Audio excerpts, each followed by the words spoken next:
Okay, Algebra 1, Video 2 here on our 1-2-1-3 Day 2 notes, and we're going to look at some word problems. Here we go. So let's take a look at the first word problem. Okay, so it says the sum of 4 consecutive integers is negative 18. What is the greatest number of these integers?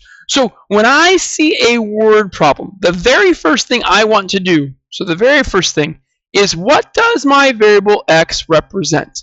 And a lot of times that comes from the question sentence. So that's where you find the word what or the question mark. Also, it could be the word find or how many, okay? So it says, what is the greatest number of these integers? So x is going to represent one of the integers. Now, I'm not going to let it be the greatest, and I'm going to tell you why in a second. So I'm going to let x represent the first integer.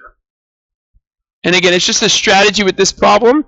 So we'll talk about this. And again, an integer is just a whole number, so you can just call it a number, right? Just not a fraction. It could be positive or negative, right? So the first number.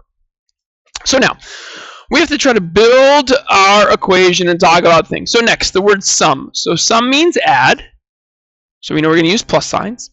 And then this idea, 4 consecutive integers. So consecutive means in a row. So in a row. So for instance, right, for example, you could look at the numbers 12, 13, 14, and 15. These are 4 consecutive integers. Each time you're adding 1. So if I have 4 numbers, I'm going to let x be the first integer. If I add 1 to x, that means x plus 1 is going to be the second integer or the second number. If I add 1 to that, that'd be x plus 1 plus 1, which would be x plus 2, would be the third number. And if I add 1 to that, that'd be x plus 2 plus 1, which is x plus 3. And that's the fourth number. So these are my 4 consecutive integers, each time adding 1 more onto it. So I'm going to take these 4 numbers and add them together. So the first number is x. I'm going to add that 2. The second number is x plus 1. Okay, I'm actually going to put these in parentheses. You don't need to, but I'm going to do it just so you kind of see how the x plus 1 is together. Plus, then the second or the third number, x plus 2. And then plus the fourth number, x plus 3. I'm going to add those 4 numbers together, and they should come out to be negative 18.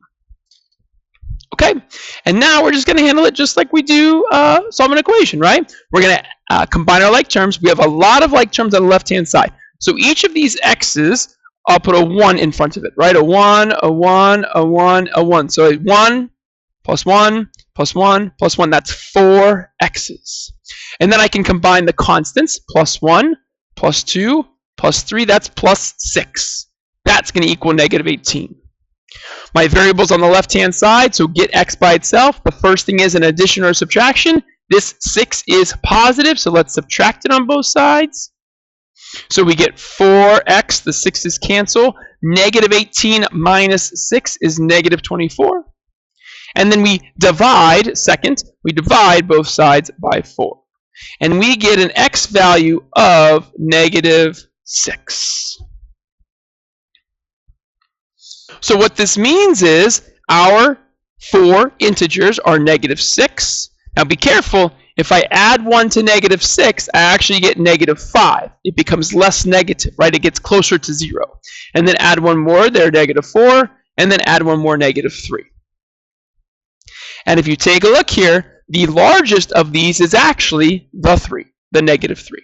And that would be the greatest. Again, it's the least negative, which would be the greatest.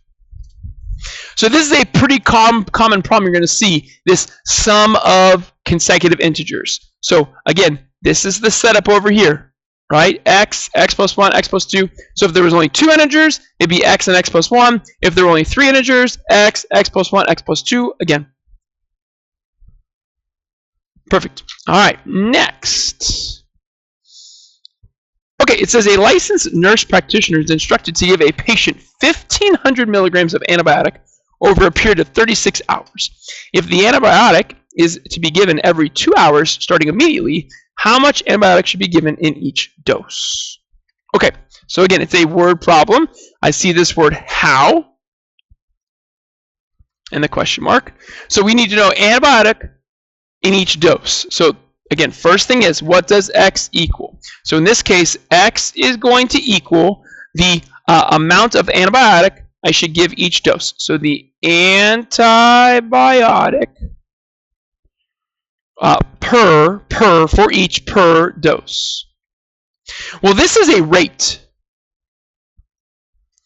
right? The antibiotic is measured in milligrams, so milligrams per dose. So in science class, you might have learned a formula called rate times time equals distance. That's how we're going to model this problem. So this is similar to or like rate times time equals distance.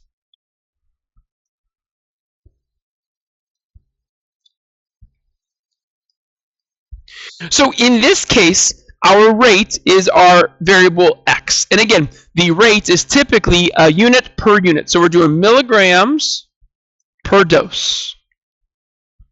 We need to multiply that by, not by the time in this case, Tisa, we're going to multiply it by the denominator, the number of doses. So number of doses. So when you have a rate, if you multiply it by the denominator here, the doses, those variables will cancel, and you'll be left with the top variable, which is milligrams. And this is going to be our model for how we're going to do this.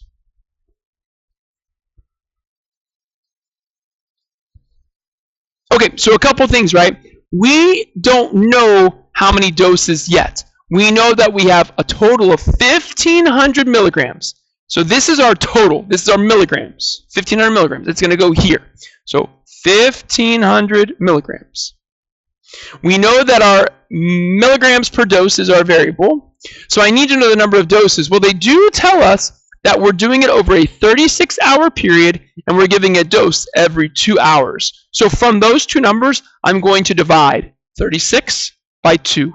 And this will give me how many doses total I'm going to give. That is 18. This is the number of doses, 18 doses.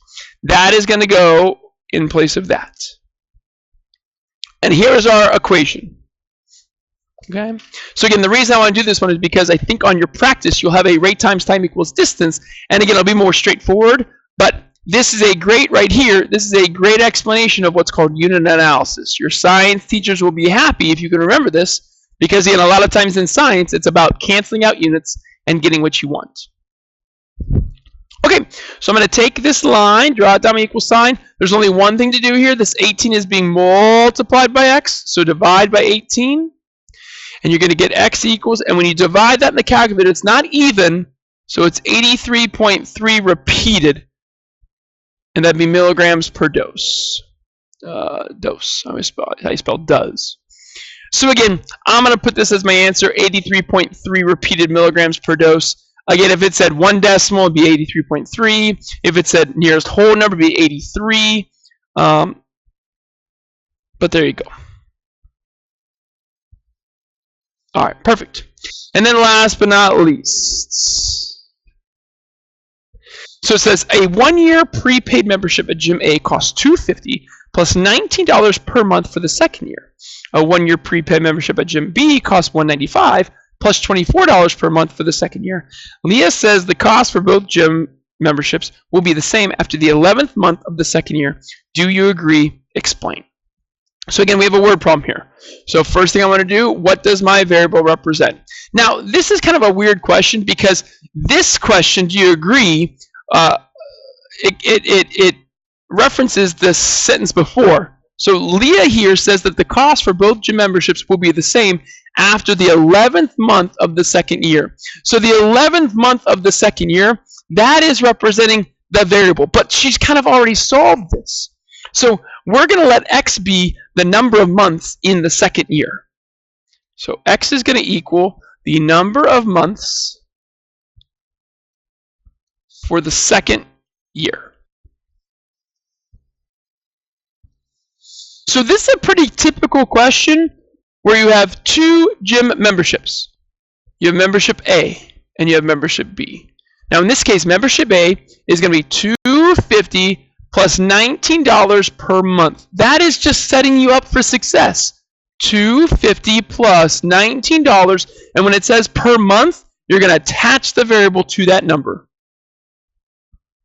For the second, for gem B, right, it says $195 plus $24 per month.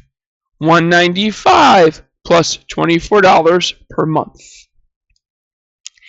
And then when you see this word same in a word problem, that means equal. We want to take gym membership A and set it equal to gym membership B and find the number of months that make these two membership costs equal.